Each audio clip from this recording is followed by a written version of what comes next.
The CEO leaned over to the single dad next to her on the plane and whispered 4 words that changed everything. "They're here for me."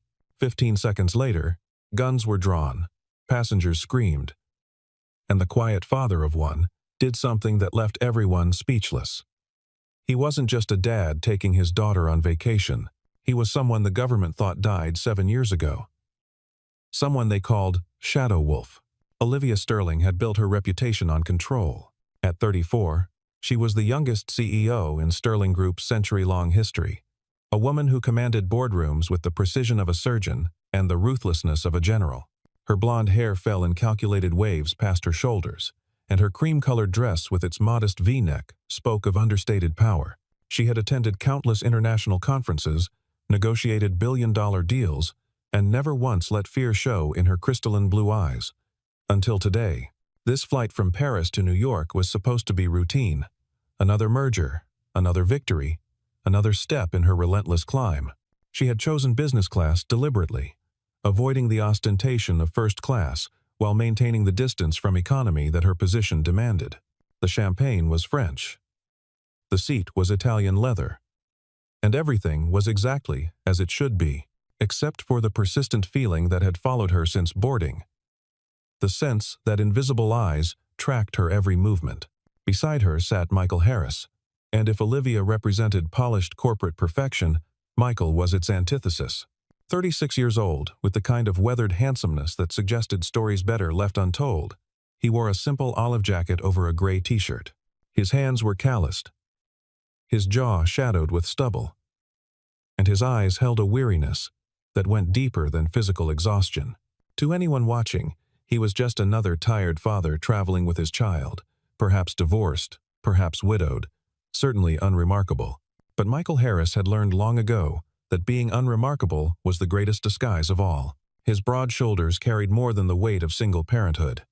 They bore the invisible burden of a past that refused to stay buried. Every scar hidden beneath his casual clothes told a story of service, sacrifice, and eventually, a betrayal that had driven him from the shadows of government work into the harsh light of civilian life. Between them sat Lily Harris, 7 years old, and blissfully unaware of the tension coiling through the cabin like an invisible snake. She had her father's dark hair, but none of his guardedness, her bright eyes taking in everything with the wonder that only children possess. To Lily, this flight was an adventure. The airplane, a magic carpet, carrying them across the ocean. She had already shown Olivia 3 drawings from her coloring book and asked twice if the CEO's sparkly earrings were real diamonds. "Daddy, look at the clouds," Lily said, pressing her small nose against the window. "They look like cotton candy." Michael's hand moved to his daughter's shoulder. A gesture that seemed protective but was actually tactical, positioning himself between her and the aisle. His eyes never stopped moving, cataloging every passenger, every exit, every potential threat. It was a habit that 7 years of civilian life hadn't broken, a reflex as automatic as breathing. 3 rows ahead, Damian Cross sat with the stillness of a waiting predator. At 40, he had the kind of sharp, angular features that photographers loved and enemies feared. His blonde hair was slicked back with expensive pomade. His charcoal suit cost more than most people's monthly salaries, and his pale gray eyes held all the warmth of winter steel. To the casual observer, he was just another businessman, perhaps a hedge fund manager or corporate lawyer. The truth was far more dangerous. Cross had built his empire on the destruction of others, a corporate raider who didn't just hostile takeover companies but destroyed the lives behind them. Olivia Sterling had been a thorn in his side for 3 years, blocking his acquisitions, outmaneuvering his plays, and worst of all, doing it with a smile that suggested she enjoyed the game. Today, 35,000 feet above the Atlantic, the game would end. The signs had been there from the moment they boarded. A man in a black suit who stood up too often, ostensibly stretching but actually checking positions. Another who kept touching his jacket, a nervous tell that suggested something hidden beneath. The flight attendant who seemed to avoid certain rows, her smile too bright, her laugh too forced. Michael noticed them all, his mind automatically calculating angles, distances, probabilities. Olivia noticed them too, though her recognition came from a different place. 3 days ago, her head of security had warned her about increased chatter. veiled threats that seemed to originate from Cross's organization. She had dismissed them, as she dismissed most threats, with the confidence of someone who had never truly been vulnerable. But here, trapped in a metal tube 5 miles above the earth, vulnerability took on a new meaning. "Would you like another drink, ma'am?" The flight attendant's voice was professionally cheerful, but her hands shook as she reached for Olivia's glass. "No, thank you," Olivia replied, her voice steady despite the growing knot in her stomach. The attendant moved on quickly, too quickly, and Olivia saw her exchange a glance with one of the men in black. The net was closing, and she could feel it tightening with each passing second. Lily had started a conversation about princesses, her childish voice a surreal counterpoint to the mounting tension. "Do you have a castle?" she asked Olivia with complete seriousness. "You look like you should have a castle." Despite everything, Olivia found herself almost smiling. "Just an office building, I'm afraid." "That's boring," Lily declared with 7-year-old honesty. "Daddy says offices are where dreams go to die." Michael's jaw tightened slightly. "Lily, that's not exactly what I said." "Yes, it is. You said it when Mrs. Patterson asked if you wanted to work at her company." The moment of levity shattered as one of the men in black stood up again, this time moving toward the bathroom at the front of the cabin. He walked with purpose, his hand inside his jacket, and as he passed their row, his eyes locked with Olivia's. The message was clear. Soon. That's when Olivia made her decision. Pride, reputation, maintaining the facade of control. None of it mattered if she didn't survive the next hour. She turned to Michael, leaning in close enough that her breath ghosted across his ear, her voice barely a whisper, a confession meant for him alone. "They're here for me." Michael's reaction was subtle but immediate. His entire body shifted. Not dramatically, but with the fluid economy of someone trained to respond to threats. His hand moved to Lily's seatbelt, checking its tightness while his eyes tracked the positions of every suspicious passenger. In that moment, Olivia saw something transform in his face. A hardness emerging from beneath the tired father facade, like steel beneath rust. "How many?" His voice was different now, lower, more controlled. "I don't know. 3, maybe 4. Cross. The fact that he knew the name without explanation sent a chill down Olivia's spine. "How did you, Daddy?" Lily's voice cut through their exchange, high and worried. "What's wrong?" "Nothing, sweetheart. Just adult talk. Why don't you put on your headphones and watch your movie?" But it was too late for pretense. The countdown had begun, invisible but inexorable. 15 seconds that stretched like hours, each one marked by the thundering of Olivia's heart. She watched the digital clock on the entertainment screen tick forward, wondered if these might be her last moments, wondered why she had whispered to a stranger, wondered if she had just signed his death warrant along with her own. 14 seconds. The man in black returning from the bathroom, his jacket now unbuttoned. 13 seconds. Another man shifting in his seat, revealing the bulge of a weapon. 12 seconds. Damian Cross turning slightly, a smile playing at the corners of his mouth. 11 seconds. Michael's hand moving to unbuckle his seatbelt with deliberate calm. 10 seconds. A flight attendant disappearing into the galley, getting out of the line of fire. 9 seconds. Lily asking again what was happening, her voice smaller now, frightened. 8 seconds. Michael whispering something to his daughter that Olivia couldn't hear. 7 seconds. The cabin pressure seeming to change, though that might have been imagination. 6 seconds. A baby crying somewhere in economy, the sound carrying through the curtain. 5 seconds. Olivia's hand gripping the armrest so tight her knuckles went white. 4 seconds. The man in black, reaching into his jacket with practiced ease. 3 seconds. Michael's body coiling like a spring under compression. 2 seconds. The last moment of normal. The final breath before chaos. 1 second. A prayer on Olivia's lips, unspoken but fervent. 0. The two men rose as one, their movements synchronized with military precision. Guns emerged from hidden holsters, black metal catching the cabin lights. One pointed at Olivia, the other sweeping across the cabin to discourage heroes. The professional calm of business class shattered like crystal hitting concrete. "Olivia Sterling," the first man announced, his voice cutting through the sudden screams. "You're coming with us." But Michael was already moving. In one fluid motion, he pushed Lily down below the seat level, his hand gentle but firm on her small back. "Stay down, baby. Close your eyes and count to 100. Daddy, I'm scared." "I know. Count for me. Can you do that?"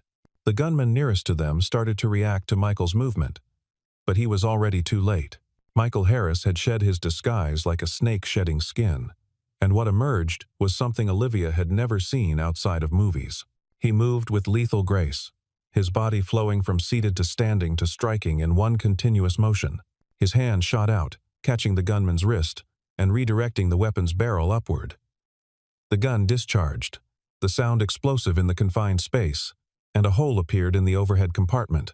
Oxygen masks dropped like yellow jellyfish, adding to the chaos. Michael's other hand drove into the man's throat, a precise strike that dropped him gasping.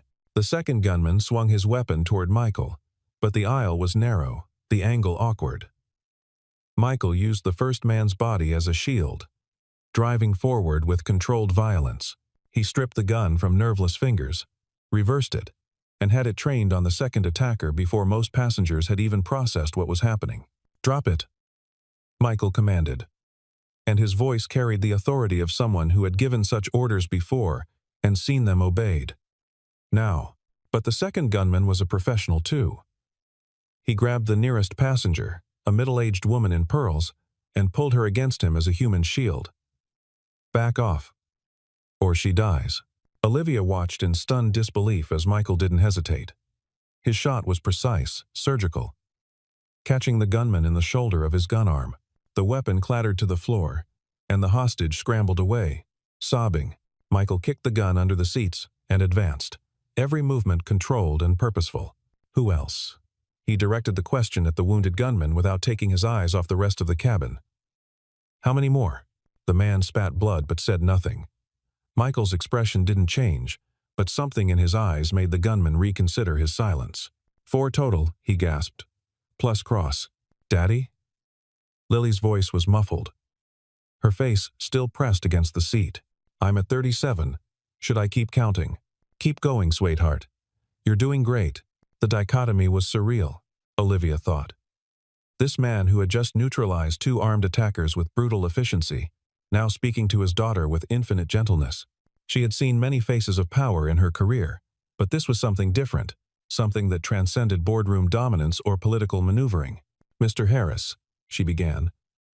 But he cut her off with a sharp gesture. "Not now. We need to move. They'll have backup position near the cockpit, and probably one near the rear galley. Cross won't dirty his own hands, but he'll have an extraction plan." "How do you know all this? Who are you?" Michael's smile was grim. Someone who should have stayed retired. He pulled Lily up from her hiding spot, cradling her against his chest, so her face was buried in his shoulder. Shielded from the unconscious bodies and frightened passengers, with his free hand, he kept the confiscated weapon ready, his eyes constantly scanning. "We're going to play a game," he told Lily. "Keep your eyes closed and hold on tight." "Can you do that? Is it like hide and seek?" "Exactly like hide and seek." He turned to Olivia. "Stay close. Do exactly what I say, when I say it. No questions. No hesitation. Understood?" Olivia Sterling, who hadn't taken orders from anyone in 5 years, found herself nodding. There was something about Michael's absolute confidence, his preternatural calm in the face of chaos, that made obedience seem not just logical but essential. They moved through the cabin like a strange procession, Michael leading with Lily in his arms, Olivia following. Passengers pressed themselves into seats, some crying, others filming with shaking phones despite the danger. The aisle seemed impossibly long, each row a potential ambush point. Near the dividing curtain to economy, another attacker emerged. This one was smarter, staying low, using the seats for cover. Michael shifted Lily to one arm, an impressive feat of strength, and fired twice. Both shots hit center mass, and the attacker crumpled. 63, Lily whispered against his neck. "Daddy, I'm at 63. Good girl. Keep going." Olivia's mind struggled to process what she was witnessing. The transformation was complete and undeniable. The tired single father was gone. replaced by something that moved with predatory efficiency through the cabin. Yet the arm holding Lily remained gentle, protective, a contradiction that made her question everything she thought she knew about reading people. They reached the middle galley, a small space between business and economy. Michael set Lily down carefully, positioning her in the corner where she would be shielded from multiple angles. He checked his appropriated weapon, counting rounds with the unconscious competence of long practice. "We're pinned," he said quietly. "They'll have someone watching this position from economy, probably another near the forward galley. Cross is letting his men do the work while he waits to claim victory. So what do we do?" Michael looked at her, and for the first time since the violence began, she saw uncertainty in his eyes. "In the old days, I'd have a team, equipment, options. Now," he glanced at Lily, still counting in her small voice. "Now in the 70s. Now I have responsibilities." "The old days," Olivia repeated. "Your military? Special forces? Something like that." His expression closed off, but she pressed forward. "That man called you something. He recognized you." Michael's jaw tightened.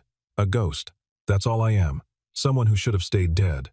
Before Olivia could probe further, Damian Cross's voice rang out, amplified somehow, carrying clearly through the chaos. "Well, well. The infamous Shadow Wolf emerges from hibernation." Cross stepped into view at the far end of the business cabin, his hands empty but his posture radiating confidence. "I must admit, I didn't expect to find you here, playing babysitter to corporate royalty." Olivia felt Michael tense beside her. "Shadow Wolf?" she whispered. "Michael Harris died 7 years ago," Cross continued, his voice conversational as if they were discussing the weather. "But Shadow Wolf, the government's pet assassin, their problem solver, their ghost in the machine, he just disappeared. Poof, vanished after that unfortunate incident in Prague." Michael stepped out from the galley, keeping his weapon trained on Cross. "That's close enough, Damian." "Oh, we're on a first-name basis? How delightful. Tell me, does Miss Sterling know what you're capable of? Does she know about Belgrade? About Cairo? About the 17 confirmed kills attributed to Shadow Wolf? Daddy?"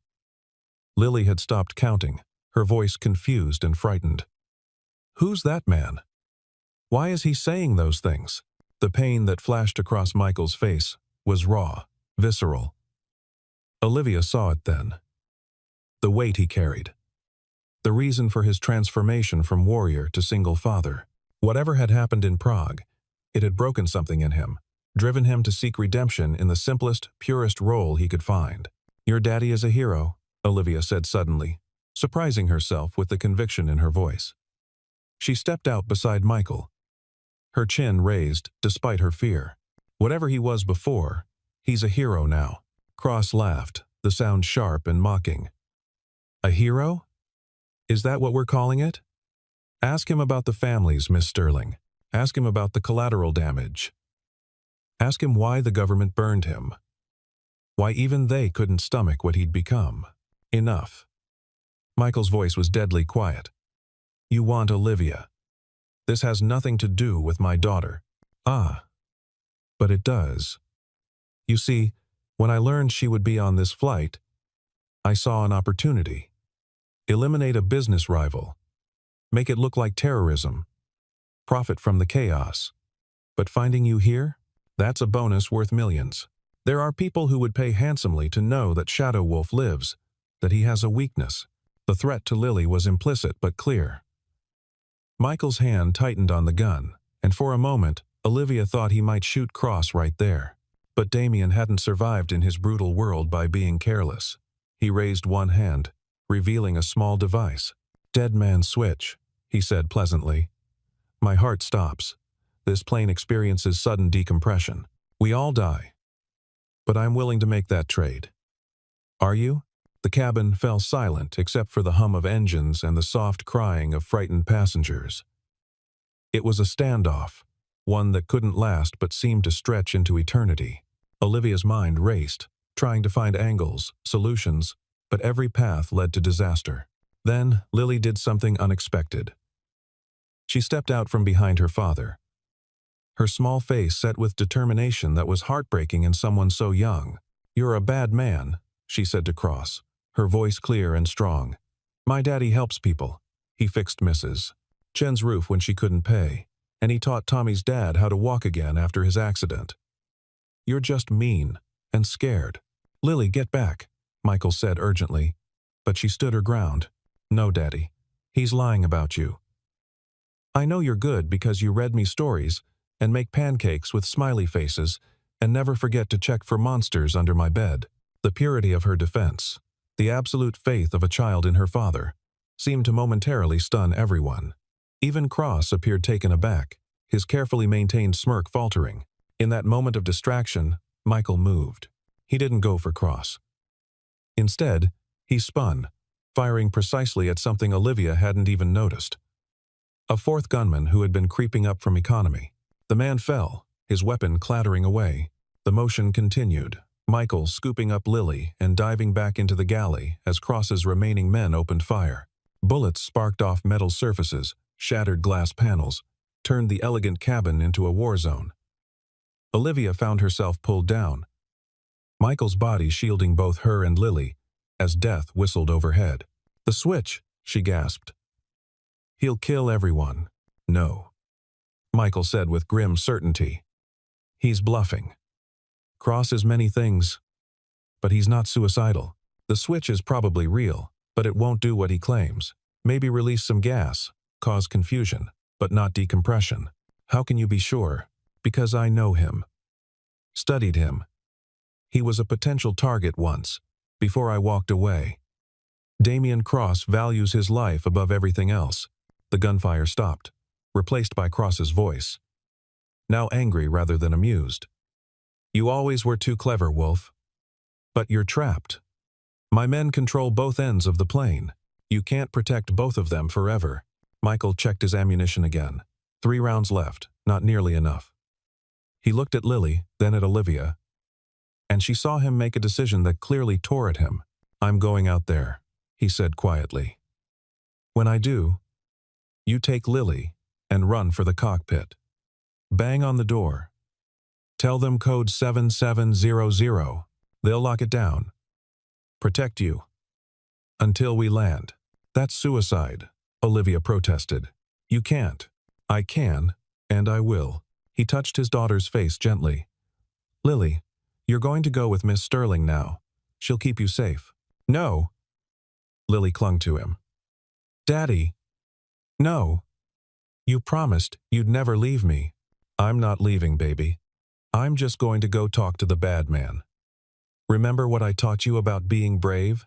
Being brave doesn't mean not being scared," Lily recited through tears.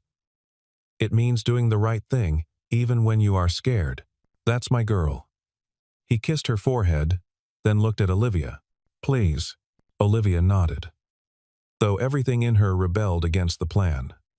She had built an empire on never retreating, never accepting defeat. But she recognized the sacrifice Michael was making. She pulled Lily into her arms, feeling the child's trembling body. Michael stood, checked his weapon one last time, and stepped out into the aisle. "Cross, you want Shadow Wolf?" "Here I am." He walked forward with measured steps. Weapon lowered, but ready. Cross's men tracked him with their guns, fingers on triggers. The passengers, who were still conscious, watched in terrified fascination. "The great Shadow Wolf," Cross said, his composure returning. "Reduced to this. A single father on a commercial flight, protecting a woman who would have stepped over you on the street." "Maybe," Michael agreed. "But that's the difference between us, Damian. I found something worth protecting. You've only found things worth destroying." They were close now, maybe 10 feet apart. Olivia could see both men clearly from her position. Could see the calculation in Cross's eyes. The coiled readiness in Michael's stance. "Drop the weapon," Cross ordered. Michael complied, setting it carefully on an empty seat. He raised his hands, appearing to surrender. But Olivia noticed something Cross didn't. A slight shift in weight. A subtle positioning of feet. "You know what happens now," Cross said, raising his own weapon. "You die. I take Sterling. And your daughter grows up an orphan. Unless, You work for me. Shadow Wolf returns, but in my employ. Think of the possibilities. Michael appeared to consider it, his head tilting slightly. And Lily? Leverage, of course, to ensure your cooperation. That was Cross's mistake. The moment he threatened Lily directly, not as a hypothetical but as a real plan, something fundamental shifted. Olivia saw it happen, saw the last restraint snap in Michael's eyes. He moved faster than thought, faster than Cross could react. His hand shot out, not for the gun but for Cross's wrist, twisting with brutal precision. The weapon discharged into the ceiling as bones snapped. Cross screamed. But Michael was already behind him, arm around his throat in a chokehold that spoke of long practice. "Stand down," Michael roared at the remaining gunman. "Stand down or I snap his neck." The men hesitated, unsure. In that moment of uncertainty, something unexpected happened. The passengers, who had been cowering in terror, began to stand. First one, then another, then dozens. They were bankers and lawyers, accountants and consultants. Soft people who lived soft lives, but they had witnessed something that transcended their normal existence. They had seen a father willing to die for his child, a hero emerging from an ordinary man, and it stirred something primal in them. "You heard him," one passenger said. "A elderly man, in an expensive suit. Put the guns down." "Now," added a woman, her voice shaking but determined. The gunmen were outnumbered 30-1, surrounded by angry, frightened people who had found courage in Michael's example. One by one, they lowered their weapons. Michael maintained his hold on Cross until zip ties appeared, produced by a passenger who turned out to be an off-duty air marshal. The remaining conspirators were similarly restrained, the immediate threat neutralized. But the cabin remained tense, uncertain. The cockpit door opened slightly, and the captain's voice came over the intercom. "Ladies and gentlemen, we're making an emergency landing in Greenland. Authorities have been notified. Please, remain calm." Michael released Cross, who slumped forward, cradling his broken wrist. But his eyes remained defiant, focused on Michael with undisguised hatred. "This isn't over," Cross hissed. "They know you're alive now. They'll come for you." "Maybe," Michael said quietly. "But not today." He turned and walked back to where Olivia stood with Lily. His daughter launched herself at him, and he caught her, holding her as if she were the most precious thing in the universe. Which to him, she clearly was. 97, Lily said against his shoulder. "I got to 97, Daddy. Perfect count, sweetheart." Perfect. Olivia watched them, father and daughter reunited, and felt something shift inside her chest.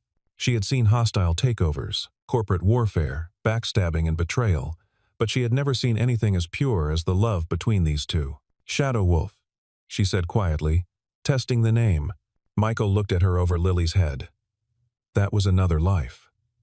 Another person. But it's still part of you." "Yes," he admitted. "It always will be." The plane descended through cloud cover, and emergency vehicles were already visible on the Greenland runway, their lights flashing red and blue. In 40 minutes, they would be on the ground. In an hour, Michael would be answering questions from authorities. In a day, the story would be global news. "What will you do?" Olivia asked. "Now that your secret is out?" Michael was quiet for a long moment, stroking Lily's hair as she dozed against his shoulder, exhausted from fear and adrenaline. "I'll do what I've always done. Protect her. Keep her safe. Try to be the father she deserves. And Shadow Wolf stays buried. If I have any say in it." Olivia made a decision then, one that would have seemed impossible an hour ago. She pulled out her phone, still miraculously functioning, and began typing rapidly. "What are you doing?" "Calling my lawyers. All 17 of them. By the time we land, you'll have legal representation that will make the government think twice about dragging you back into whatever world you left. Consider it a thank you. You don't owe me anything. I owe you my life," Olivia corrected. "But more than that, I owe Lily her father. No child should lose that." Michael studied her, and for the first time since the violence began, she saw warmth in his eyes. "Thank you." The plane continued its descent, and passengers began to talk quietly among themselves, processing what they had witnessed. Several approached Michael to shake his hand, or simply nod their respect. He accepted their gratitude uncomfortably, clearly preferring anonymity to acclaim. As they broke through the clouds and the Greenland landscape spread below them, stark, white, and beautiful, Lily stirred and asked a question that, in its innocence, summarized everything. "Daddy, are we safe now?" Michael looked at his daughter, then at Olivia, then out at the approaching runway where government vehicles were undoubtedly waiting. "Yes, baby. We're safe." But Olivia heard the unspoken addition. For now, the plane touched down with barely a bump, the pilot's skill evident in the smooth landing despite the circumstances. As they taxied toward the terminal, Olivia made another decision. "I have a proposition," she said to Michael. He raised an eyebrow, waiting. "Sterling Group needs a new head of security, someone with real experience, not just corporate bodyguard training, someone who understands threats both conventional and otherwise. I'm not looking for a job. I'm not offering just a job. I'm offering a future. For both of you. Legal protection, financial security, the best schools for Lily, a chance to use your skills without becoming Shadow Wolf again." Michael was quiet, considering. "And what do you get out of it? Apart from the best security expert money can't normally buy? Maybe a chance to know the man who saved my life. The real man, not Shadow Wolf, not the legend, just Michael Harris, single father and apparent maker of pancakes with smiley faces." Despite everything, Michael almost smiled. "You'd trust Shadow Wolf to protect you?" "No," Olivia said firmly. "But I'd trust Lily's father with my life."